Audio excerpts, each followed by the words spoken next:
প্রিয় ছাত্রছাত্রী, ইতিহাস স্পেশালে আজকে আমরা আলোচনা করব বঙ্গদর্শন পত্রিকার ঐতিহাসিক গুরুত্ব নিয়ে। প্রশ্নের মান 2 অথবা 4, দশম শ্রেণীর প্রথম অধ্যায়ের প্রশ্ন। বঙ্গদর্শন পত্রিকার ঐতিহাসিক গুরুত্ব। 1279 বঙ্গাব্দের পয়লা বৈশাখ বা 1872 খ্রিস্টাব্দের 12ই এপ্রিল প্রকাশিত বঙ্কিমচন্দ্র চট্টোপাধ্যায় সম্পাদিত মাসিক পত্রিকা বঙ্গদর্শনের ঐতিহাসিক গুরুত্ব অপরিসীম। প্রথমত, বঙ্গদর্শনের প্রকাশ 19 শতকের বাংলার ইতিহাসে কার্যত এক নতুন অধ্যায়ের সূচনা করেছিল।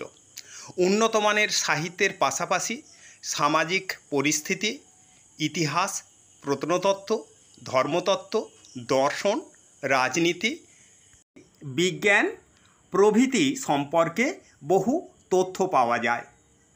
প্রবল ব্রিটিশ প্রভুত্বের যুগে বাঙালি তার নিজের অস্তিত্বকে নতুন করে খুঁজে পেয়েছিল এই পত্রিকায়। এছাড়া ভারতের জাতীয় সঙ্গীত বন্দে মাতরম এবং বাংলাদেশের জাতীয় সঙ্গীত আমার সোনার বাংলা প্রথম প্রকাশিত হয় এই বঙ্গদর্শন পত্রিকাতেই।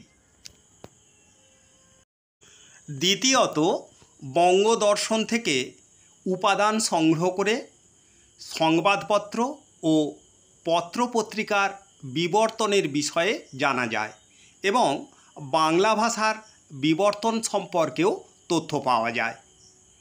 তৃতীয়ত, সম্পাদক হিসাবে বঙ্কিমচন্দ্রের বিভিন্ন বিষয়ে মনোভাব এবং দৃষ্টিভঙ্গি সম্পর্কেও জানা সম্ভবপর হয়।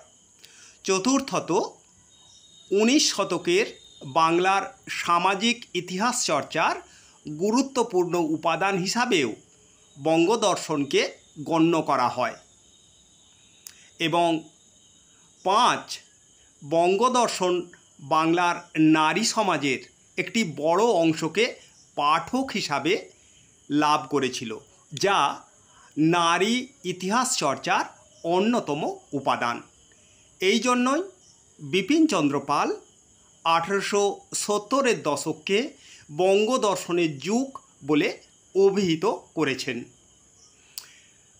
এই ধরনের নতুন নতুন ভিডিও সবার প্রথমে পেতে আমাদের চ্যানেলের পাশে থেকো।